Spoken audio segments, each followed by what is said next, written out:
ये लेखक के द्वारा लिखी गई एक काल्पनिक कहानी है, इसे आपके मनोरंजन के लिए बनाया गया है। एपिसोड 11। शौर्य, जिसने आज दिन भर अपनी शक्ति का पूरा उपयोग करके बिना रुके पुतलों के साथ लड़ाई की, वह अपने कमरे में आकर साधना के लिए बैठ गया। जैसे जैसे उसका साधना स्तर बढ़ रहा था, आध्यात्मिक ऊर्जा की जरूरत भी बढ़ने लगी थी।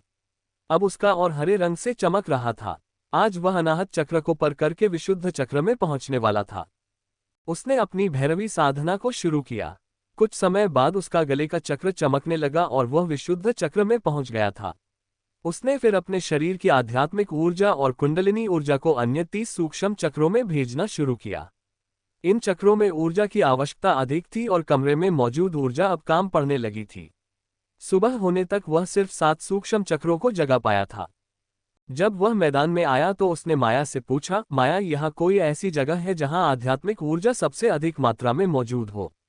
माया ने कुछ सोचा और बोली, स्वामी, लगता है आप अनाहत चक्र तक पहुंच गए हो। अगर इससे आगे की साधना करनी है तो आपको मेडिसिन गोलियों की जरूरत होगी। हमारे जंगल में सभी प्रकार की दुर्लभ से दुर्लभ जड़ी बूटियां हैं, आप उनका इस्तेमाल कर सकते हो। और अपने अभी तक खजाने का दरवाजा भी नहीं खोला, उसमें भी आपको कई दवाएं मिल जाएगी। लेकिन आज आप दिन भर अपने अगले अभ्यास पे ध्यान देंगे। शौर्य ने हाँ में सिर हिलाया, फिर मैदान में चला गया। उसने देखा कि आज दीवार पर बनी तस्वीर ने हाथ में खंजर पकड़ा हुआ है। शौर्य इसे तुरंत समझ गया और रैक में से उसने खंजर निकाला और दीवार पर बने मूव्स को दोहराने लगा। उसने इन मूव्स को दिन भर में 1000 बार दोहराया। इस तरह उसके खंजर का अभ्यास खत्म हो गया था। वापस जाते समय माया आज उसे उसी शिव मंदिर ले गई जहां से उसने विरासत पाई थी। मंदिर पहुंचकर माया ने सहारा को लेफ्ट साइड वाला दरवाजा खोलने कहा। शौर्य ने उस दरवाजे को खोला, पर खोलने के बाद वही रुक गया। उसके सामने रत्नों, सोने, चांदी और कई प्रकार के हथियारों से भरा कमरा था। एक कोने में कुछ हवाबंद बोतलें भी रखी थी। इसे देखकर मानो शौर्य एकदम चकरा गया हो। तभी उसे माया की आवाज सुनाई दी, स्वामी, यह खजाना आज से आपका हुआ। इसमें आपको दवाइयों से लेकर हथियारों तक सब कुछ मिल जाएगा। फिर उसने एक बोतल को उठाया और बोली, स्वामी, इस बोतल में आध्यात्मिक ऊर्जा की गोली है। आप एक गोली के साथ पूरा एक मुख्य चक्र पार कर सकते हो और अनाहत स्तर के 10 चक्र पार कर सकते हो।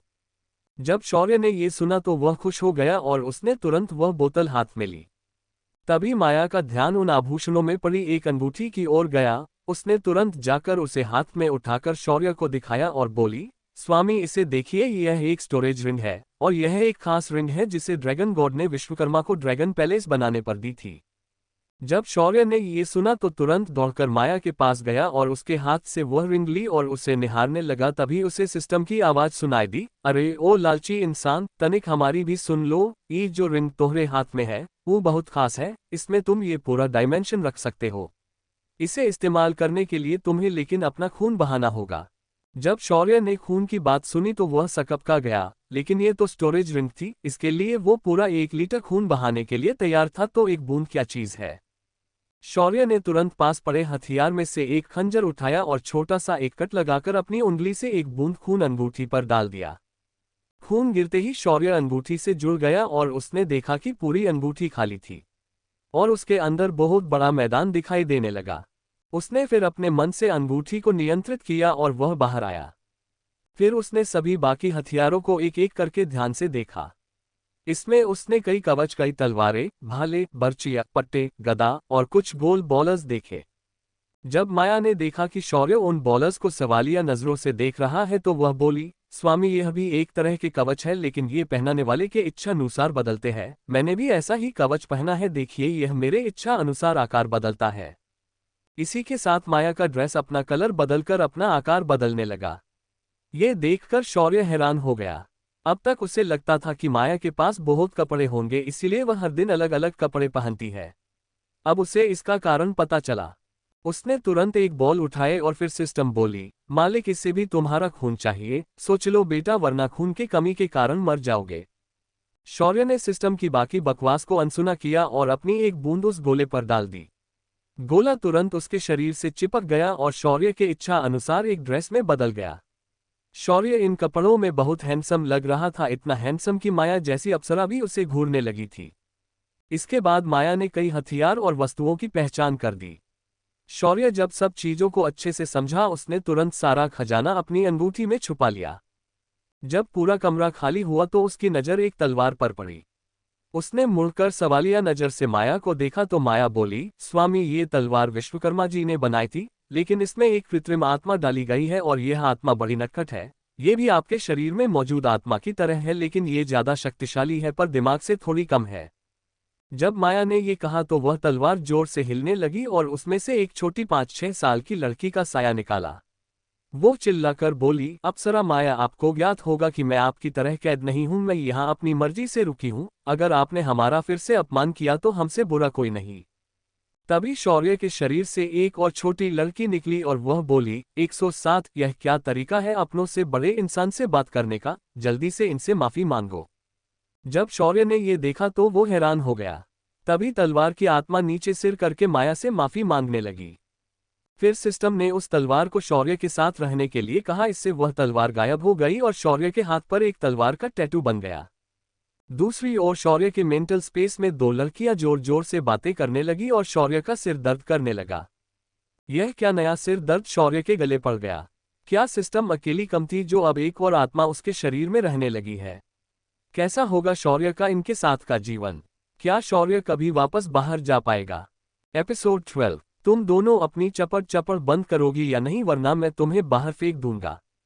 एक लड़का आंखें बंद करके चिल्ला रहा था। उसके बगल में खड़ी खूबसूरत लड़की अपने मुंह पर हाथ रखकर अपनी हंसी को कंट्रोल कर रही थी। तभी दोनों लड़कियां एक साथ बोली, जी मास्टर, वो बस हम बड़े दिनों के बाद मिले तो जरा ज्यादा ही शोर मच गया। हम ऐसा दोबारा नहीं करेंगे। इतना कहकर दोनों लड़कियां शांत हो गई। कुछ देर बाद शौर्य अपने में कमरे में लौटा और उस बोतल में से गोली निकालकर अपने मुंह में डाल दी। गोली मुंह में जाती ही घुल गई और उसके शरीर में आध्यात्मिक ऊर्जा की बाढ़ आ गई हो। उसने तुरंत इस फ्लो को कंट्रोल किया और अपने चक्रों को जगाने लगा। ऐसा करते करते पूरी रात बीत गई। उसने आज एक ही रात में अपना अनाहत चक्र से अजना चक्र तक की साधना कर ली। शौर्य ये बिना रुके साधना के हर स्तर को पार कर पा रहा था। उसकी वजह थी उसकी भैरव साधना तकनीक। इधर बाहर माया की शक्तियों में भी बढ़ोतरी हो रही थी। वह अब पहले से ज्यादा खूबसूरत और ताकतवर लग रही थी। अगले कुछ दिनों तक शौर्य ने अब हथियारों का अभ्यास और साधना की। उसकी साधना अब सहस्त्रारा चक्र तक पहुंच गई थी। इस स्तर को पार करते ही वह मानवीय बंधनों से मुक्त हो जाएगा। उसने सारे हथियार चलाने सीख लिया था, साथ ही साथ आवाहन मंत्र भी सीख लिए थे। आज माया बड़ी खुश लग रही थी। उसके स्वामी ने अपनी साधना का पहला पड़ाव पार कर लिया था। वह दौड़कर शौर्य के पास आए और बोली, स्वामी आप अब साधना के पहले चरण को पार कर गए हैं, जिसकी वजह से हम दोनों भी अब इस डायमेंशन से बाहर जा सकते हैं। क्या इस डायमेंशन से हम बाहर जा सकते हैं? इसका मतलब मैं जो सोच रहा था कि हम यहाँ फंसे हैं वो सच नहीं था। नहीं स्वामी, आप इस डायमेंशन के स्वामी हैं। आप अपनी इच्छा अनुसार यहाँ से बाहर जा सकते हैं और वापस आ सकते हैं। फिर शौर्य ने कुछ सोचा और अपने आप को बाहर ले जाने की इच्छा मन में प्रस्तुत की। तुरंत उसके सामने एक गोल दरवाजे की तरह स्पेस पोर्टल खुल गया। उस पोर्टल को देखकर शौर्य बहुत खुश हुआ। आज शौर्य इस पोर्टल से बाहर अपना सिर उठाकर जा सकता था। ये शौर्य पूरी तरह आत्मविश्वास से भरा हुआ, स्मार्ट और हैंडसम बन गया था। अब हर सवाल का जवाब सामने वाले के आंखों में देखकर दे सकता है। उसे भी पता था कि आज वह एक सुपरह्यूमन बन गया है। उसकी ताकत इस विश्व के किसी भी हथियार से ज्यादा है। उसने फिर कुछ सोचा और पोर्टल को बंद कर दिया और बोला, माया भले ही मेरी साधना पूर्ण हुई है, लेकिन मैं अभी वापस नहीं जाऊंगा। मुझे पहले अपनी साधना को स्थापित करना है और मैं उसे ध्यान करके करना चाहता हूँ। उसके बाद मैं बाहर जाऊंगा। अगर मैं ऐसे ही चला गया तो मेरी आभा के कारण सबको पता चल जाएगा कि मैं एक साधक बन चुका हूं और मैं फिर सामान्य जीवन जी नहीं सकता। जैसी आपकी इच्छा, आपके लिए मैं साधना स्थल की अरेंजमेंट करती हूँ। इतना कहकर माया वहां से चली गई। इधर शौर्य अपने बदले रूप को लेकर बाहर जाकर क्या करेगा ये सोच रहा था। कुछ देर बाद वह अपने साधना स्थल पर पहुंच गया और ध्यान करने लगा। अगले 1 महीने तक उसने यहीं पर बैठकर साधना की और अपने साधना को पूरी तरह स्थापित किया। अब उसे देखकर कोई भी नहीं कह सकता कि वह एक साधक है। साथ ही सिर्फ उसके पर्सनैलिटी को छोड़कर वह अब एकदम सामान्य दिख रहा था। कुछ देर बाद वहां माया आई। उसने कई सारी बोतलें भरकर नदी का पवित्र पानी लाया था। कुछ फलों की टोकरियां और वनस्पतियों की टोकरियां वह लेकर आई थी। शौर्य ने उन सबको अपने स्टोरेज रिंग में रख लिया और तैयार हो गया अपने अगले सफर पर। स्थान, अग्निहोत्री मैंशन। दीनानाथ अपनी कुर्सी पर बैठकर कुछ पढ़ रहा था, पर उसके दिल में आज बेचैनी हो रही थी। रह रहकर उसे आज शौर्य की याद आ रही थी और अपनी पत्नी से किया हुआ वादा याद आ रहा था। पर उसी के साथ उसके दिल में एक डर का साया हिचकोले ले रहा था। तभी रूम का दरवाजा खुला और दुष्यंत अंदर आया। बाबूजी, पूरे समंदर में हमने हर तरफ तलाश की लेकिन उसकी बॉडी हमें नहीं मिली, मुझे लगता है उसे किसी जानवर ने निगल लिया हो। दुष्यंत गड़बड़ी में बोला। ठीक है, अब तुम जा सकते हो, दीनानाथ गहरी आवाज में बोला।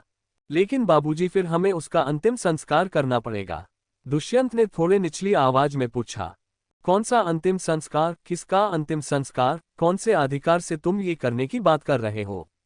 याद रखो, तुमने कभी उसे अपना बेटा माना नहीं था, तो तुम्हें उसका अंतिम संस्कार करने का कोई अधिकार नहीं।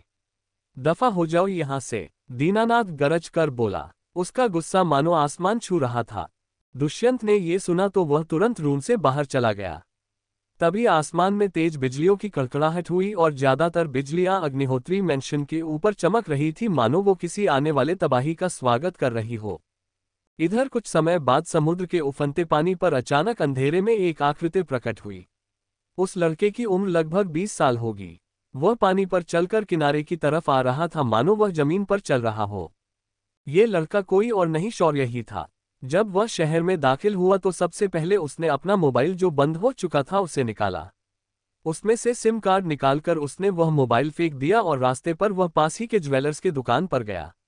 उसने वह जाकर अपने जेब से कुछ कीमती पत्थर निकाले और उन्हें उसने दुकानदार को बेच दिया।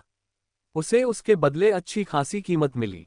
पैसों का इंतजाम होने के बाद वह फिर मोबाइल दुकान पर गया और सबसे पहले एक मोबाइल खरीद लिया। जब उसने उसे ऑन किया तो उसके मोबाइल पर कुछ नोटिफिकेशन दिखाई दे रहे थे। इनमें से एक भी नोटिफिकेशन उसके परिवार की तरफ से नहीं था। हमारा शौर्य शहर में वापस तो आया है, लेकिन अब कैसी रहेगी उसकी लाइफ शहर में आने के बाद? क्या वह फिर से लोगों द्वारा अपमानित किया जाएगा या फिर शौर्य देगा उन्हें मुंह तोड़ जवाब? जानने के लिए बने रहिए हमारे साथ। एपिसोड 13। शौर्य, जो अपने होटल कमरे में गहरी नींद में सोया हुआ था, उसे अपने फोन की रिंग सुनाई दी तो उसकी नींद टूट गई। उसने जब घड़ी की ओर देखा तो सुबह के 8 बज रहे थे। उसने फिर अपनी फोन की ओर देखा तो पाया कि यह एक अननोन नंबर था। उसने उस फोन को उठाया तो दूसरी तरफ से आवाज आई, क्या आप शौर्य अग्निहोत्री है? शौर्य ने तुरंत जवाब दिया, हाँ मैं शौर्य बात कर रहा हूँ, और आप कौन बात कर रहे हैं? तभी दूसरी तरफ से आवाज आई, जी मैं द्वारिका सिटी पुलिस स्टेशन से बात कर रहा हूँ। आपके नाम पर अटेम्प्ट तो सुसाइड के अंतर्गत केस दर्ज हुआ है। हमने आपका मोबाइल ट्रैकिंग पे रखा था, तो आज हम पता चला कि आपका मोबाइल फिर से ऑन हुआ है, तो मैंने आपसे कांटेक्ट किया है। अगर हो सके तो आप पुलिस स्टेशन आकर अपना जवाब दर्ज करके जाए, तो हम ये कैसे क्लोज कर देंगे। ओह, तो ये बात है। मुझे माफ करना, आपको मेरी वजह से तकलीफ हुई। क्या मैं जान सकता हूँ कि मेरी कैसे किसके द्वारा दर्ज की गई थी? शौर्य ने पहले माफी मांगकर फिर अपना सवाल पूछा। उस ऑफिसर ने आगे बताते हुए कहा, दरअसल आपकी केस सीसीटीवी फुटेज के आधार पर दर्ज की गई थी। जब आप समुद्र में कूदे तब एक लड़की ने देख लिया था। अच्छा, ऐसी बात है, ठीक है, मैं जल्द ही पहुंच जाऊंगा।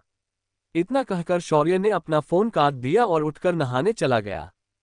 नहाने के बाद बाहर आकर शौर्य ने अपने आप को आईने में देखा और अपने बड़े हुए बालों को देखकर उसने कुछ सोचा और अपनी हथेली पर एक विंड ब्लेड बनाया और अपने बालों को एक शोल्डर कर दे दिया। उसने अपने गालों पर उगी दाढ़ी को भी निकाल दिया। उसने सिर्फ अपनी मूंछों को रखा और उन्हें अच्छे से ट्रिम किया। उसके बाद उसने अपने शरीर पर लगे उस जादुई कपड़े को एक कैजुअल आउटफिट में बदल दिया। पैरों में स्पोर्ट्स शूज, जीन्स की पैंट और एक ऑफ वाइट टी शर्ट उसने पहन लिया। कुछ ही देर में वह चेकआउट करके पुलिस स्टेशन पहुंच गया। उसे वहां एक ऐसे आदमी से मुलाकात हुई जिसके बारे में उसने सोचा नहीं था। उसके सामने उसका छोटा चचेरा भाई विशाल खड़ा था। जब विशाल ने शौर्य को देखा तो एक शैतानी मुस्कुराहट के साथ अकड़कर बोला, लो आ भाग्य हमारे प्रभु, आप यहाँ पधारे। जनाब, हमने सुना था कि आप अपना अपमान सहन नहीं कर पाए और समुद्र में कूदकर जान दे दी। मैं बहुत दुखी हूँ कि तुम जिंदा वापस आए, हो सके तो मर ही जाते थे, एक रागिनी चाची के मन को थोड़ा सुकून मिल जाता। इतना कहकर विशाल जोर जोर से हंसने लगा था। उसके बाद वो फिर बोला, तुम्हारी माँ ने तुम्हें कभी अपनाया नहीं, क्योंकि तुम कभी अग्निहोत्री खानदान के थे ही नहीं। जब शौर्य ने उसके मुंह से ये सुना तो उसका गुस्सा तुरंत आसमान तक गया, लेकिन उसने अपने आप को रोका और बोला, अरे आजकल पुलिस स्टेशन में जोकरों को भी लाकर रखा जाता है क्या, स्वागत के लिए? शौर्य ने उसका मजाक बनाते हुए कहा और आगे बोला, मैंने अपने बचपन में एक नौकर को कहते सुना था कि विशाल अग्निहोत्री उसका बेटा है, लेकिन उस बुढ़े ने इस बात को दबा दिया और तुम्हें अपना लिया। ऐसा कुछ अभी के साथ भी हुआ था। अरे हाँ, वो क्या कहते हैं, तुम्हारी माँ तो बिन ब्याही माँ बनी थी। जब विशाल ने ये सुना तो वो पहले हैरान हुआ, फिर उसे गुस्सा आया और बोला, शौर्य तुम्हारी हिम्मत कैसे हुई मेरे साथ ऐसी बात करने की? मैं तुम्हारे हाथ पैर तोड़कर गटर में फेंक दूंगा। अब 1.5 फुटिए ज्यादा उछल मत वरना टूट जाएगा कहीं, फिर तेरे उस असली बाप को आकर तुझे टुकड़ों में लेकर जाना पड़ेगा। चल हट यहाँ से वरना। शौर्य ने उसकी काम हाइट का मजाक उड़ाते हुए उसे चिढ़ाया और उसे धमकी दे डाली, वो भी उसकी आंखों में देखकर। जब शौर्य ये बोल रहा था तो उसका हल्का किलिंग इंटेंट बाहर निकला, जिसके वजह से विशाल अपने आप थर-थर कांपने लगा। वह तुरंत जमीन पर बैठ गया लेकिन कुछ बोल नहीं पा रहा था। शौर्य उसे नजरअंदाज करके आगे निकल गया और उसने कांस्टेबल को अपनी पहचान बताकर अपना जवाब दर्ज करवाकर केस क्लोज कर दिया। जब शौर्य पुलिस स्टेशन से बाहर आया तो देखा विशाल अपने कुछ बॉडीगार्ड्स के साथ वहां खड़ा था और शौर्य को घूरकर देख रहा था। शौर्य ने जब ये देखा तो वह तुरंत समझ गया कि विशाल आज उसे पीटने की तैयारी के साथ आया है। शौर्य भी उसकी तरफ एकदम आराम से चलते हुए आया और उसने अपने दोनों हाथ पॉकेट में डालकर उसे देखते हुए बोला, क्यों बे बठाले, लगता है तू आज अपनी हाइट काम करके ही मानेगा। मैंने बताया था तुझे, ज्यादा उछल मत वरना टूट जाएगा। हाँ हाँ हाँ शौर्य, लगता है पिछले 2 हफ्तों में तेरा दिमाग पूरी तरह से काम करना बंद कर दिया है और तेरी अकड़ बढ़ गई है। तुझे क्या लगता है घर से निकलने के बाद तू कुछ भी कर सकता है? ये तेरी गलत फहमी है पगले, मैं तो अब तुझे कुछ भी कर सकता हूँ। विशाल चिढ़कर हंसते हुए बोला। तभी शौर्य बोला, अरे मेरे छोटे भाई, तू गलत समझ रहा है। जब घर में था तब मैं मजबूर था, लेकिन अब नहीं। मैं तुम्हें जान से भी मार दूं तो मेरा कोई कुछ नहीं बिगड़ सकता। इतना कहकर शौर्य थोड़ा पीछे चला गया। जब एक दुकान के सामने आया तो वह रुक गया और चिढ़ाते हुए बोला, अबे ओ 1.5 पसली, तुझमें दम है तो आगे बढ़, कुत्ते की तरह भौंकना बंद कर। इतना कहकर शौर्य अपनी जगह पर आराम से खड़ा हुआ, मानो वह उन्हें उकसा रहा हो। तभी विशाल ने अपने बॉडीगार्ड्स को इशारा किया तो सारे बॉडीगार्ड्स दौड़कर शौर्य पर हमला करने आगे आए। जब शौर्य ने ये देखा तो वो बोला, अब मुझे सेल्फ डिफेंस के लिए कोई कुछ नहीं बोल सकता, चलो इनसे थोड़ा खेला जाए। एक बॉडीगार्ड जिसने सबसे पहले शौर्य को घूंसा मारने वाला था, तभी शौर्य ने बगल में मुड़कर एक घूंसा उसकी पसली पर दे मारा। क्रैक की आवाज के साथ उसकी पसलियां टूटने की आवाज सुनाई दी और वो आदमी जगह पर ढेर हो गया। उसके मुंह से झाग निकलने लगा था। तभी एक और बॉडीगार्ड दौड़ के आया, उसे भी शौर्य ने अपने घुटने से एक जोरदार किक मार दी। उसी के साथ उस आदमी ने तुरंत उल्टी कर दी। तभी बाकी बचे बॉडीगार्ड्स अपने रास्ते में रुक गए और पीछे चले गए। अब वो समझ गौर थे कि अगर उन्होंने कुछ करने की कोशिश की तो उनकी हालत भी उनके साथियों की तरह होगी। जब विशाल ने ये देखा तो वह कांपने लगा। तभी शौर्य उसके पास आया और नीचे झुककर बोला, I am back bro, I am back. Episode 14। Police station से थोड़ी दूरी पर एक कपड़े के दुकान के सामने भीड़ जमा हुई थी। उस भीड़ के बीचों बीच एक कम ऊंचाई वाला लड़का अपने घुटनों पे बैठकर दूसरे लड़के से माफी मांग रहा था। मेरे भाई, मुझे माफ कर दो, उसके बाद मैं कभी तुम्हें तंग नहीं करूंगा, प्लीज मुझे जाने दो, मैं तुमसे माफी मांगता हूं। विशाल रोते हुए गिड़गिड़ा रहा था। तभी शौर्य ने एक शैतानी मुस्कुराहट देते हुए कहा, मेरे प्यारे सीधे साधे भोले भाले भाई, तूने ये सोच कैसे लिया कि मैं तुम्हें जाने दूंगा, वो भी तब जब मैंने कई बार तुम्हें वार्निंग दी, फिर भी तुमने मेरी बात नहीं मानी। बड़ी चूल मची थी ना तुझ में मुझे पीटने की, तो अब तेरी पिटाई होगी तो तुझे भी चुपचाप सहन करना पड़ेगा, वरना लोग जो तेरी पिटाई देखने आए हैं बुरा मान जाएंगे। इतना कहकर शौर्य ने उसके मुड़े हुए घुटनों पर जोरदार लात मार दी। लात पड़ते ही विशाल चीख पड़ा। उसकी दोनों घुटनों की हड्डियों का चूरमा बन चुका था। विशाल को वही चिल्लाते चीखते हुए लोगों ने देखा तो उनकी रूह कांप गई, लेकिन किसी ने कुछ भी नहीं कहा। शौर्य ने फिर दुकानदार को देखते हुए कहा, अंकल मुझे इस घटना को पूरी सीसीटीवी रिकॉर्डिंग चाहिए, अभी के अभी। मैं आपको इसके चार्जेस दे दूंगा। जब बात पैसे की हो तो हर गुजराती कुछ भी कर सकता है। तो दुकानदार ने तुरंत सारे वारदात की रिकॉर्डिंग शौर्य को भेज दी। शौर्य ने उसे कुछ पैसे दे दिए और वो विशाल को किसी कुत्ते की तरह घसीट कर ले जाने लगा। पूरे जमीन पर खून फैला हुआ था और उसे घसीटने के वजह से खून के निशान विशाल की गाड़ी तक फैल गए। शौर्य ने विशाल को पिछली सीट पर फेंक दिया और उसी की कार में बैठकर अग्निहोत्री मैंशन चला गया। कुछ देर बाद गाड़ी अग्निहोत्री मैंशन में आकर रुकी और उस गाड़ी से शौर्य नीचे उतारा। उसने पीछे जाकर विशाल को उसके बालों से पकड़कर खींचकर बाहर निकाला। फिर शौर्य गेट पर गया और एक जोरदार किक से पूरा गेट उखाड़ दिया।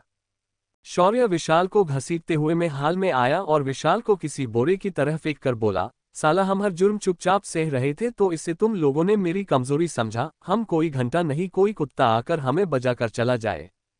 उस हाल में सभी अग्निहोत्री फैमिली मेंबर्स मौजूद थे।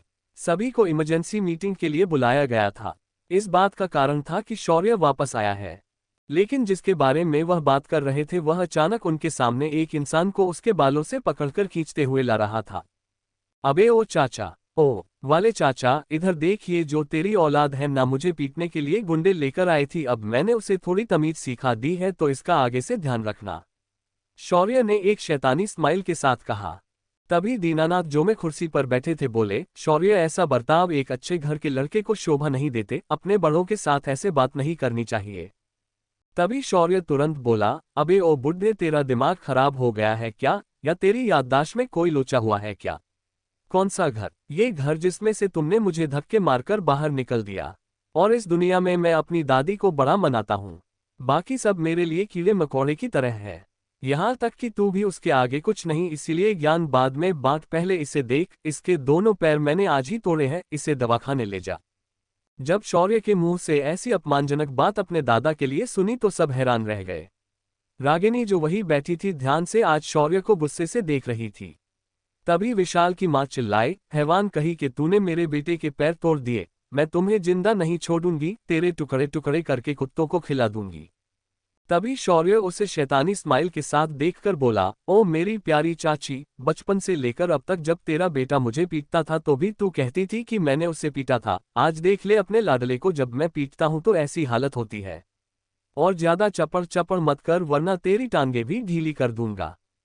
तभी दुष्यंत उठ खड़ा हुआ और शौर्य के पास आकर उसने अपना हाथ उठाकर शौर्य की गाल की ओर बढ़ाया। तभी शौर्य ने उसे हवा में ही पकड़ा और बोला, बुढ़े ज्यादा जवानी दिखा रहा है क्या? उधर उस चुड़ैल के पीछे जाके चुपचाप खड़ा रह वरना सारी जवानी इधर ही उतर दूंगा। इतना कहकर उसने दुष्यंत को सीने में हाथ रखकर हल्का सा धक्का दे दिया।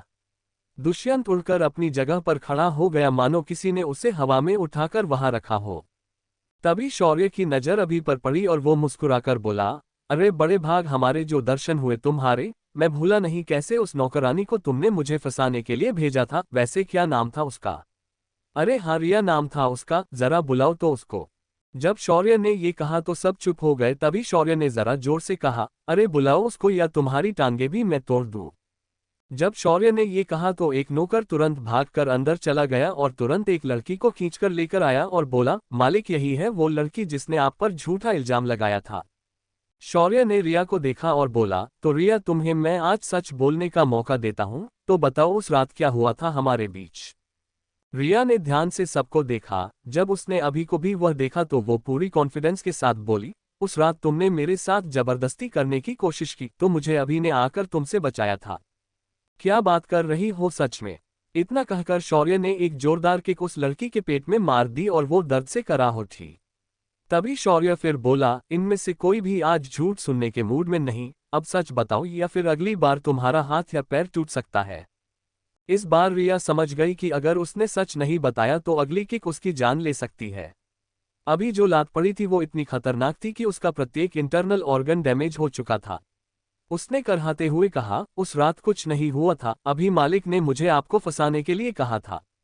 तभी शौर्य बोला, बस पगली रुलाएगी क्या, इतना सच काफी है। एपिसोड 15। आज अग्निहोत्री मैंशन की सुबह सबसे मनहूस सुबह थी। शौर्य ने आते ही एक एक को चुप करा दिया था। जब सभी ने रिया को बात सुनी तो किसी को कोई हैरानी नहीं हुई, क्योंकि हर कोई जानता था कि शौर्य को फंसाया गया है। शौर्य ने सभी में चेहरे ध्यान से देखे और बोला, देखा तुम में से किसी को हैरानी नहीं हुई, इसका मतलब आप सभी को अच्छे से पता था कि मुझे फंसाया गया था। अच्छी बात है, फिर मेरा काम आसान हो गया।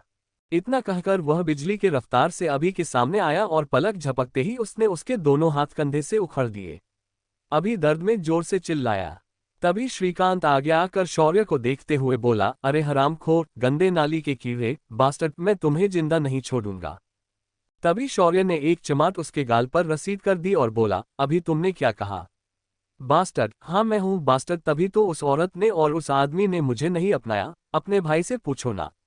नहीं तो उस चुड़ैल जैसे दिखाने वाली औरत को पूछो कि मैं बास्टर्ड हूं या नहीं। और रही बात मुझे मारने की, तो मैं तुम्हें कई मौके दूंगा, बस मुझे मारकर दिखा। अब तेरे बेटों को अस्पताल लेकर जा। अपने बेटों को पहले तो सुधार ना सका, अब तो सुधार ले, वरना एक दिन तू भी इनके साथ अपने हाथ पैर तुड़वा लेगा। अब शौर्य ने उसके दादाजी को देखा और बोला, क्यों बे बुढ़े हो गया, ना दूध का दूध और पानी का पानी। उस दिन अगर मेरा यकीन करता तो आज ये नौबत ना आती।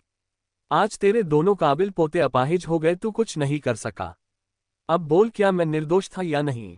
शौर्य की बात सुनकर दीनानाथ कुछ नहीं बोल पा रहे थे। तभी शौर्य फिर चिल्लाया, तेरे मुंह में दही जम गया क्या, बोलना जल्दी।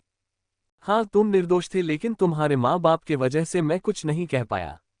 वो दोनों तुम्हें घर से बाहर निकलना चाहते थे, इसमें मैं कुछ नहीं कर सका, दीनानाथ ने दर्द भरी आवाज में कहा। जब शौर्य ने ये सुना तो अपने माता पिता को देखा, जो वहीं पर चुपचाप खड़े थे। वे दोनों डिप्लोमेट थे, पर हाथ पैर की लड़ाई में वो दोनों बेहद कमजोर थे। शौर्य की ताकत देखकर वो दोनों पहले ही डर गए थे।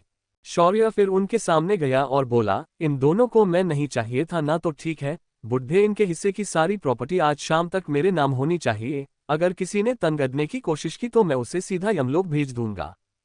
शौर्य ने रागिनी की ओर देखते हुए दीनानाथ से कहा। दीनानाथ ने भी हाँ में सिर हिला दिया था। वह भी जानता था कि शौर्य को ना कहना यानी किसी और के हाथ पैर टूटते हुए देखना। तभी शौर्य ने रिया को देखा, जो अपनी जगह पर पड़े हुए कराह रही थी। वह उसके पास गया और बोला, मैंने हमेशा तुम्हें रिस्पेक्ट के साथ ट्रीट किया था।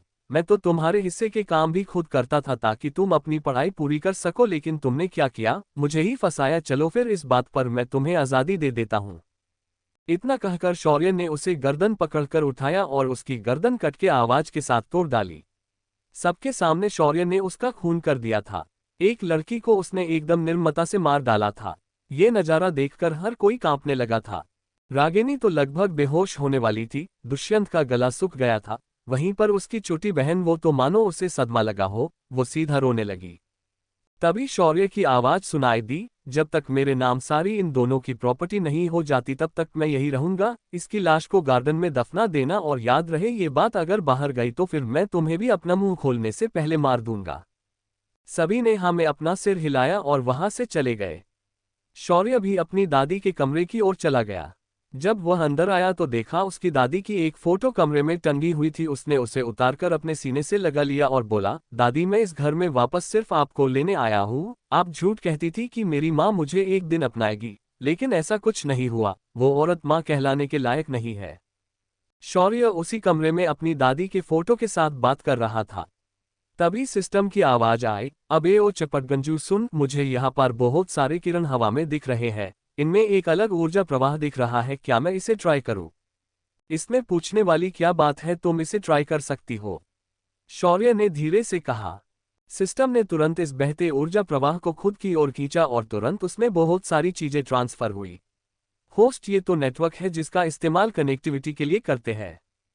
तुरंत सिस्टम ने सारे नेटवर्क पर मानो कब्जा जमा लिया और कई इंफॉर्मेशन इसने एक झटके में पाली। इधर शौर्य को इससे कोई फर्क नहीं पड़ा। शाम 4 बजे के आसपास एक वकील प्रॉपर्टी के सारे पेपर्स के साथ वहां आ गया। उसने सारे पेपर्स शौर्य के हाथ में दे दिए। शौर्य ने सारे पेपर्स ध्यान से पढ़े और वो दादाजी के कमरे में चला गया। उस वक्त उसके हाथ में अपनी दादी की तस्वीर थी। मैंने सारे पेपर्स देखे हैं, आपने तो अपनी प्रॉपर्टी भी मुझे दी है, ऐसा क्यों किया आपने? शौर्य ने अपने दादा से सवाल किया। यह एक छोटा सा प्रायश्चित था, क्योंकि मैंने तुम्हारे दादी को वादा किया था जो मैंने तोड़ दिया, तो तुम इस प्रॉपर्टी को रख लो तो मुझे अच्छा लगेगा, दीनानाथ ने एक दुख भरी आवाज में कहा। शौर्य इस बात को समझ गया और उसने आगे कुछ नहीं कहा। थोड़ा रुकने के बाद शौर्य ने 2 गोलियां निकाली और टेबल पर रखी और बोला, मैंने उनके हाथ पांव तोड़कर गलत किया, इसीलिए उन्हें ये दवाई दे देना, वो दोनों पहले की तरह ठीक हो जाएंगे। इतना कहकर वह बाहर आया। तभी उसके सामने रागिनी और दुष्यंत खड़े थे। अब क्या करेगा शौर्य रागिनी और दुष्यंत के साथ? अब आगे शौर्य कहाँ जाने वाला था, जानने के लिए बने रहे मेरे साथ सिर्फ योर स्टोर 2.0।